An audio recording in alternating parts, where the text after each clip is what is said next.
حوالے سے حادث مبارکہ کا پس منظر اور ان کی عصری تطبیقات کے حوالے سے نہایت مدلل گفتگو فرما رہے تھے. ہمارے اگلے مہمان جو کہ منطق، فلسفہ اور علم الکلام کے حوالے سے جانی مانی شخصیت ہیں، میں ڈاکٹر صاحب کا 2009 سے باقاعدہ طالب علم ہوں، اسٹوڈنٹ ہوں. تو ایم اے میں سر کے پاس ہم تقابل بیان کا ایک مضمون پڑھتے تھے. تو سر جو گفتگو کرتے تھے تو اس میں ہم عام طور پہ جو ہے یہ سمجھتے تھے کہ یہ باتیں جو ہے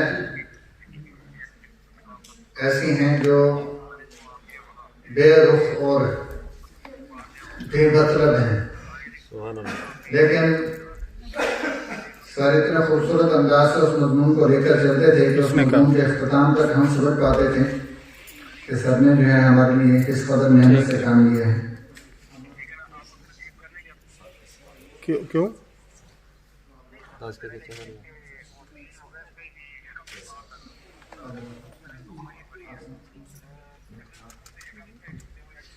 جی پروفیسر ڈاکٹر عبید اللہ فہد فلاحی صاحب سے جو ہے طلباء کو کوئی سوالات ہوں تو ان کا ایک سوالات کا سیشن رکھا جا رہا ہے، کیونکہ یہ ورک شاپ ہے تو اس میں جو ہے شرکاء کی جو ہے مکمل اس میں شرکت ضروری ہوتی ہے. تو میں پروفیسر ڈاکٹر عبید اللہ فہد فلاحی صاحب کو مدعو کروں گا کہ وہ سوالات کا جو سیشن ہے اس کو کنڈکٹ کروائیں. پروفیسر ڈاکٹر عبید اللہ فہد فلاحی صاحب.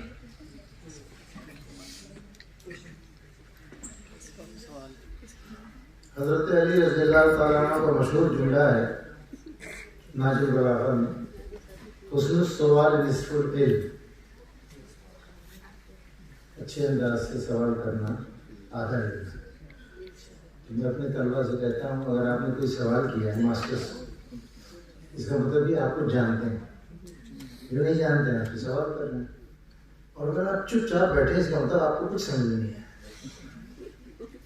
تو میں اس کو اپلائی کرتا ہوں اپنے تمام پروگراموں میں، اور اللہ تعالیٰ مجھے موقع دیتا ہے ٹی وی بھی جانے کا تو میں وہاں ہمارے ہاں ایسا ہی ہوتا ہے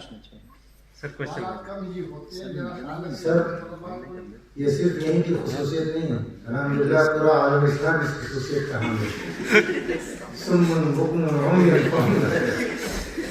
کوشچن ہے کہ چہروں کے ایکسپریشنز کر رہے سر. میرا پہلا کوشچن سوالات ہونے چاہیے، مجھے بہت خوشی ہوگی ایک ایک کر کے. جی سر یہ جو مسئلہ ہے نا کہ اللہ کی بندیوں کو مسجد جانے سے نہ روکو. اپنا نام بتا دیجیے.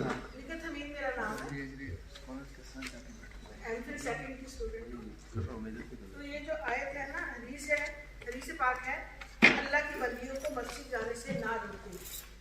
تو اس پہ تو پوری مسلم دنیا میں عمل ہو رہا ہے، لیکن ایک سوال اس کے تناظر میں یہ ہے کہ اللہ کی بندیاں چائنا ڈاکٹر بننے جا سکتی ہیں، رشیا ڈاکٹر کے لیے جا سکتی ہیں، یا ہائر ایجوکیشن کے لیے وہ باہر جا سکتی ہیں، تو مسجد کیوں نہیں جا سکتی؟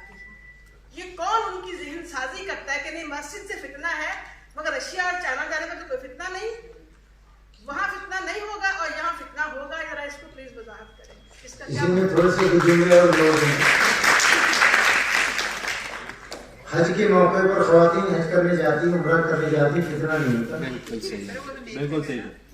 مولانا مختار احمد ندوی رحمۃ اللہ علیہ ہندوستان کے بڑے عالم، سلفی عالم، انہوں نے اس سے بہت خوبصورت مضمون لکھا کہ یہ فتنہ کا تصور یہ بالکل خانہ زاد تراشیدہ تصور ہے.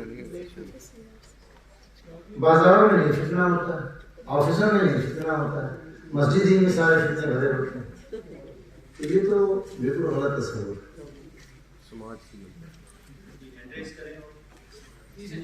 Next please. السلام علیکم سر، میرا نام احمد رضا ہے اور بی ایس اسلامک اسٹڈیز کا اسٹوڈنٹ ہوں. سر آپ نے بتایا کہ جدید عہد میں مغرب کے تصور کے مقابلے میں ہمارے علماء نے جو تصور پیش کیا محفل کی بجائے شمع خاندان کا جو تصور پیش کیا. تو یہ تو انہوں نے اس کے رد عمل میں پیش کر دیا. مغرب کی جو جدید عہد میں مغرب نے جو تصور پیش کیا وہ شمع محفل کا تھا. تو ان کا وہ تصور کس طرح ڈیولپ ہوا؟ کیا وہ بھی کسی تصور کے رد عمل میں آیا؟ اس کی کوئی تاریخی نسبت کو تصور جو ان کا محفل شمع محفل کا جو تصور ہے اس کی تاریخ کے ساتھ کیا نسبت ہے؟ وہ کس طرح ڈیولپ ہوا ہے؟ رینیسا علمی و فکری بیداری کے بعد یورپ میں جو انڈسٹریلائزیشن ہوا، صنعت کاری، اس میں کام کرنے کے لیے خواتین، مردوں اور عورتوں کی ضرورت. خواتین کو خود مکتفی بنانے کے لیے، اپنے پاؤں پہ کھڑا کرنے کے لیے انہوں نے یہ پورا تھیورائزیشن میں نظریہ کاری ہوئی.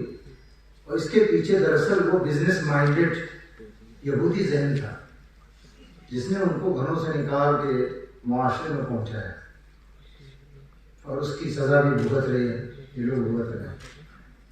میں یہ کہہ رہا ہوں کہ ہمارے مفکرین نے شمع محفل بمقابلہ شمع خانہ کا جو ڈسکورس ہے یہ غلط ہے بنیادی طور پر. رسول اللہ صلی اللہ علیہ وسلم کے زمانے میں ایک صحابیہ مدینے میں، ان کے شوہر کی وفات ہوگی، وہ عدت وفات گزار رہی تھی. دیکھیے بہت نازک مسئلہ ہے. عدت وفات گزار رہی تھی، ان کو کچھ پیسوں کی ضرورت تھی. انہوں نے سوچا کہ میرے کھجور کے باغات ہیں، میں کٹوا کے اسے بیچ دوں. پورا معاشرہ، خاندان کیا کر رہی، تم عدت وفات گزار رہی. ڈانٹ دیا انہوں نے، چپ، رسول اللہ موجود ہیں، لکھنؤ بولنے کی ضرورت ہے، میں خود جا کر رسول اللہ سے پوچھوں. اللہ کے رسول کی خدمت میں حاضر نہیں. آپ نے فرمایا نام، جائیے آپ درخت کٹوا کے بیچ دیجیے، ہو سکتا ہے کچھ صدقہ بھی کرنے کا موقع مل جائے آپ کو. حلال کمائی، دوسروں کے سامنے ہاتھ پھیلانا، دوسروں سے قرض لینا، دوسروں پر بوجھ بن جانا، اس سے بہتر تھا وہ جو اللہ کے رسول صلی اللہ علیہ وسلم نے مشورہ دیا. ایک دوسرا واقعہ سناتا ہوں. ایک خاتون رسول اللہ صلی اللہ علیہ وسلم کی خدمت میں آئی، یا رسول اللہ، میں اپنے آپ کو آپ کی خدمت میں ہبہ کرتی ہوں. ایک خوبصورت تعبیر. اللہ کے رسول خاموش ہے. تھوڑی دیر بعد پھر انہوں نے کہا، یا رسول اللہ، میں اپنے آپ کو آپ کی خدمت میں ہبہ کرتا ہوں. آپ خاموش رہے. پھر تیسری بار. دیکھیے ماحول کیا وہ فری ماحول ہے ہمارے یہاں. آپ نے پوچھا کہ تمہارے پاس کچھ مہر میں دینے کے لیے ہے؟ یا رسول اللہ، میں تو وہ غریب آدمی ہوں، میرے پاس کچھ نہیں ہے.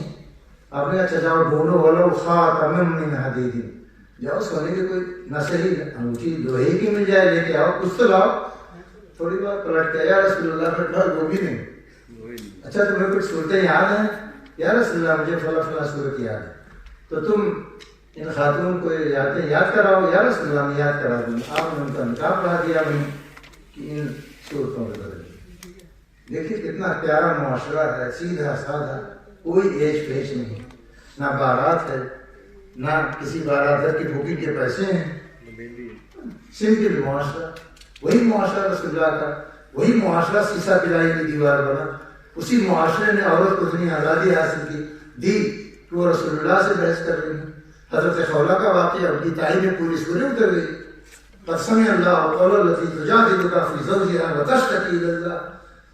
آپ اس کا اسلوب دیکھیے. وہ خاتون کتنی بہادر خاتون ہے، انہیں پوری آزادی معاشرے میں حاصل ہے.